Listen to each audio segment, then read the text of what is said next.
বিহারে ভোটার তালিকায় নিবিড় সংশোধন, তালিকা থেকে বাদ লালু পুত্র তেজস্বী যাদবের নাম।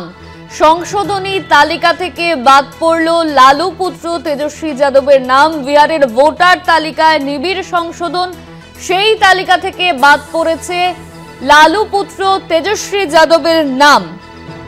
শুক্রবার বিহারের সংশোধিত ভোটার তালিকার খসড়া প্রকাশ করা হয়েছিল নির্বাচন কমিশনের তরফে, আর সেই খসড়া সমস্ত রাজনৈতিক দলগুলির হাতে দেওয়া হয়েছিল।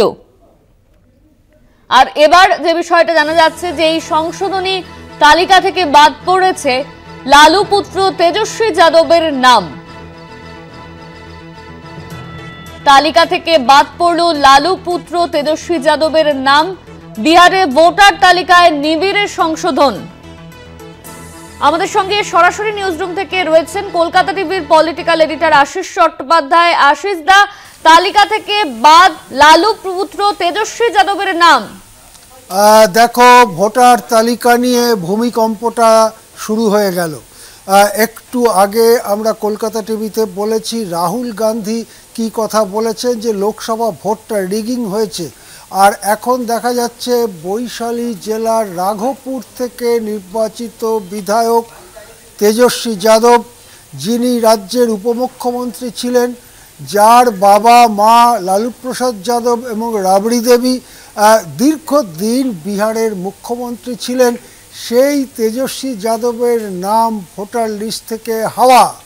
আমরা দেখতে পাচ্ছি বৈশালী জেলা, যার মধ্যে রাঘবপুর পড়ে, বৈশালী জেলার ভোটার লিস্টের ভোটারদের নাম কমে গেছে 2.25 লাখ, 2,25,000 নাম কমে গেছে লোকসভা নির্বাচনের তুলনায়।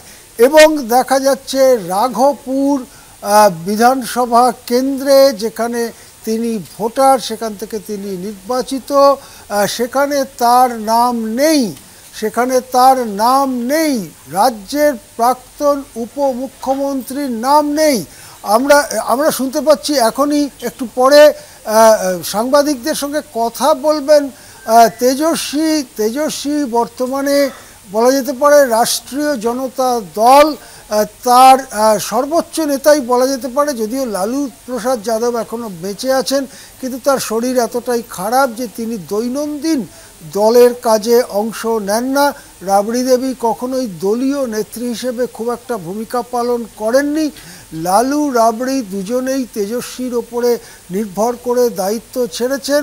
তেজস্বীর আরেক ভাই তেজ প্রতাপকে বাড়ির থেকে তাড়িয়ে দেওয়া হয়েছে, দলের থেকেও তাড়িয়ে দেওয়া হয়েছে। সুতরাং এই পরিস্থিতিতে রাষ্ট্রীয় জনতা দল, যেটাকে বিহারে একক দল হিসেবে সবথেকে বড় দল বলা যেতে পারে, তার সর্বোচ্চ নেতা তরুণ তেজস্বী যাদব, তিনি তার নাম ভোটার লিস্টে খুঁজে পাচ্ছেন না।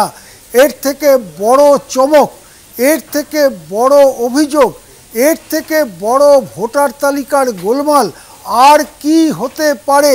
নির্বাচনের ঠিক আগে, যেখানে বিধানসভা নির্বাচন অক্টোবর-নভেম্বরে, তার আগে বিহারের রাজনৈতিক ডামাডোল। তেজস্বী যাদবের নাম পাওয়া যাচ্ছে না ভোটার লিস্টে। জানি না নির্বাচন কমিশন কি বলবে, কোথাও থেকে খুঁজে দেবে কিনা, বা তেজস্বী যাদবের অন্য কোনো নামে অন্তর্ভুক্ত হয়ে রয়েছেন কিনা, তার ফটো থাকার কথা, কি হবে জানি না। কিন্তু বিরাট বড় ভূমিকম্পের মতো খবর, বিহারের প্রাক্তন উপমুখ্যমন্ত্রী লালু রাবড়ির ছেলে তেজস্বী যাদবের নাম ভোটার লিস্ট থেকে হাওয়া, এই খবর আসছে আমাদের সামনে। হ্যাঁ অনন্যা, ধন্যবাদ আশিস দা। আমাদের সঙ্গে নিউজরুম থেকে ছিলেন কলকাতা টিভির পলিটিক্যাল এডিটর আশিস চট্টোপাধ্যায়। বিহারে ভোটার তালিকায় নিবিড় সংশোধন, তালিকা থেকে বাদ পড়েছে লালু পুত্র তেজস্বী যাদবের নাম।